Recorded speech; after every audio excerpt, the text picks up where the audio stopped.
Hola curiosas y curiosos de la historia. A día de hoy, y aunque la ceguera es una discapacidad física importante, nuestra sociedad dispone de mecanismos para que las personas que la padecen puedan llevar una vida normal, ejerciendo muchos tipos de oficios gracias al sistema de escritura braille y la tecnología. Y al igual que nosotros, en muchas civilizaciones antiguas también se les ofreció a las personas que sufrían de ceguera un papel en el grupo. En esta ocasión hablaremos del papel de los ciegos dentro de la sociedad sumeria. Interesante, ¿verdad? Pues bien, en este vídeo hablaremos de eso y también de la música de Sumeria. Os aseguro que vais a flipar con estas historias. Además, por segunda vez, me ha ayudado en el guión un crack del mundo sumerio, Antonio Cobo, graduado en Historia con un máster en Historia Antigua y 2 cursos de Acadio. Vamos, un experto de esa maravillosa época. Así que mejor imposible. Soy JJ Priego, esto es Historias de la Historia y aquí se cuenta la historia de otra forma. ¿Queréis saber más? Acompáñame.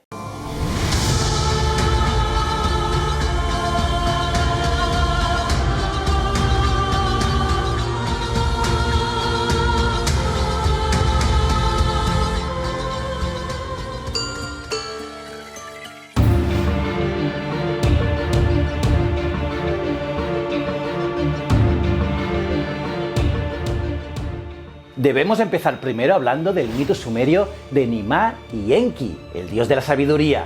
Ese mito nos cuenta que durante una borrachera a base de cerveza, ambos inician una especie de competición en la cual Nimá crearía humanos con discapacidades y Enki les otorgaría un rol dentro de la sociedad.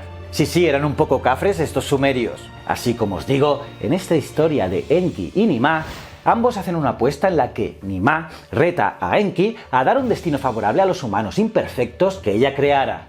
Así, el primero que Nimá crea y que tenía parálisis en las manos, se le destinó servir al rey. El segundo, que era precisamente ciego, se le destinó al arte de la música y poder tocar ante la presencia de un rey. El tercero, que no tenía movilidad en las piernas, se le asignó el destino de la metalurgia de la plata. Por cierto, el dios griego Hefesto también era cojo. El cuarto, que tenía problemas mentales, Enki también le da un lugar ante el rey. El quinto tenía problemas de orina e incontinencia, aunque algunos expertos opinan que podía ser una enfermedad venera como la gonorrea. El destino favorable que Enki le da es la posibilidad de curarse mediante agua sagrada. A la sexta, que era una mujer estéril, Enki le otorga el destino de la Casa de la Mujer. La Casa de la Mujer era una institución muy antigua que ya aparece en el código de Urukagina.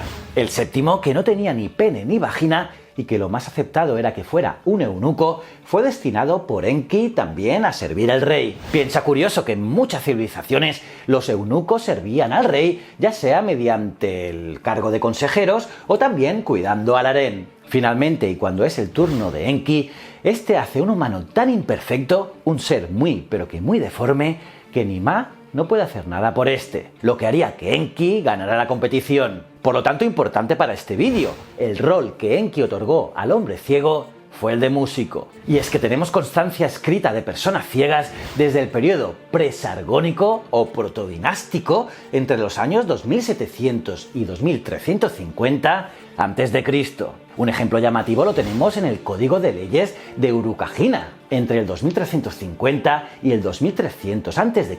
aproximadamente, que por cierto es este, y no el Código de Hammurabi, el más antiguo de Mesopotamia. Pero eso es otra historia. Por cierto, en este código, Urukagina denunciaba abusos y malas prácticas por parte de funcionarios y propietarios, por lo que decidió intervenir la economía realizando una fijación de los precios y sueldos que debían cobrar los trabajadores. Ya veis que esto no es nada nuevo, más de 2000 años. Pero aparte de todo eso, también se nombra a los ciegos en estos escritos. Por cierto, a los ciegos en Sumeria se les llamaba Ijinudu, y curiosamente se escribía así, y como veis, hay una numeración. Para vuestra información, muchos signos tienen el mismo valor silábico, aunque con significado distinto, y es por eso que tienen esta numeración. Pero ojo, no es necesario decir el número cuando se dice la palabra, ya que es un recurso escrito para poder transcribir las tablillas. Pues bien, los Ijinudu, los ciegos, salen en los fragmentos siguientes. En primer lugar, antes de aplicar la ley de Urukagina, los Ijinudus aparecen de esta manera. El sublugal construía un pozo en la parte estrecha de su campo y cogía al Ijinudu para el trabajo. Y también cogía al Ijinudu para los trabajos de los canales de irrigación situados en los campos. Y en segundo lugar, después de que Urukagina hiciera el decreto, también aparecen. Lo que hay que entregar para el Ijinudu que se halle de servicio en él, y aquí hay una parte rota en el texto, es un pan para la cena, 5 panes para el amanecer, un pan para el mediodía y 6 panes para la noche. Como veis, estaban bastante presentes dentro de la sociedad. Por cierto, había 3 posibles razones para ser ciego dentro de la sociedad sumeria. La primera era por haberlo hecho prisionero, la segunda por nacimiento y la última por enfermedad. Empezando por la primera causa, la de los prisioneros, debemos recordar en lo que vimos en el vídeo de aquí, en el cual los soldados sumerios realizaban incursiones y conquistas militares en busca de botín, el Namraak, que incluía grupos de cautivos que eran esclavizados.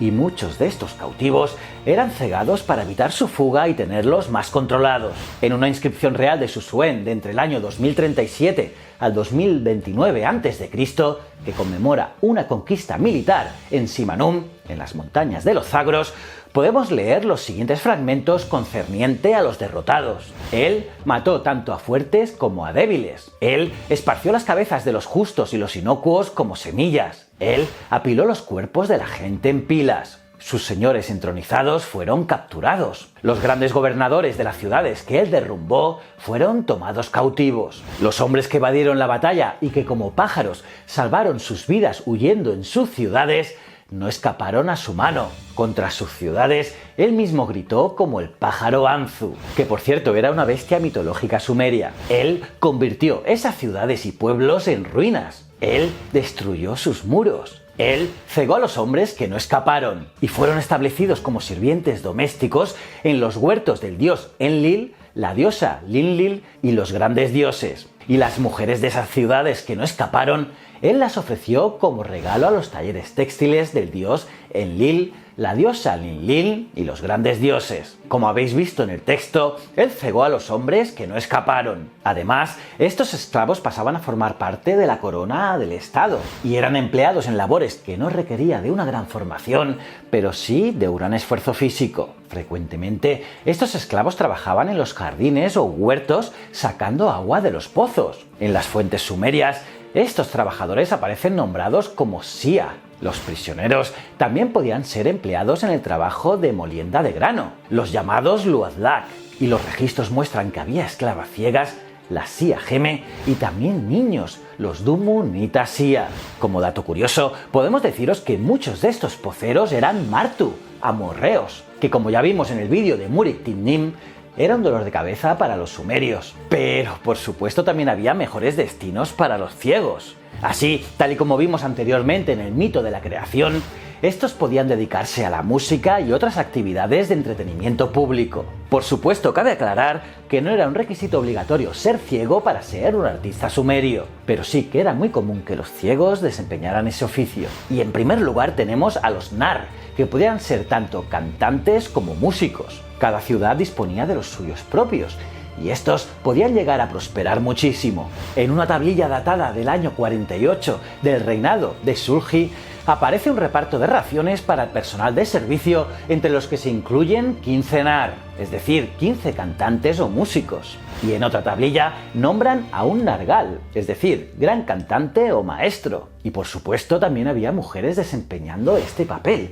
las narsal. Curiosamente sabemos también que había distintas especializaciones en función del instrumento de música. Por ejemplo, los narsame eran unos músicos de cuerda que tocaban el arpa y la lira. También estaban los narbalak me, que eran los músicos que utilizaban instrumento de percusión. Y al igual que hoy en día, los músicos también pasaban por un periodo de aprendizaje. Por otro lado, los gada eran otro tipo de cantante. Estos podían ser además eunucos, y al igual que con los nar, podían ser tanto hombres como mujeres. Y estos cantantes podían especializarse tanto en lamentaciones como en himnos a los dioses en los distintos templos y también en funerales. Y algunos también hacían servicios como danzarines y adivinanzas.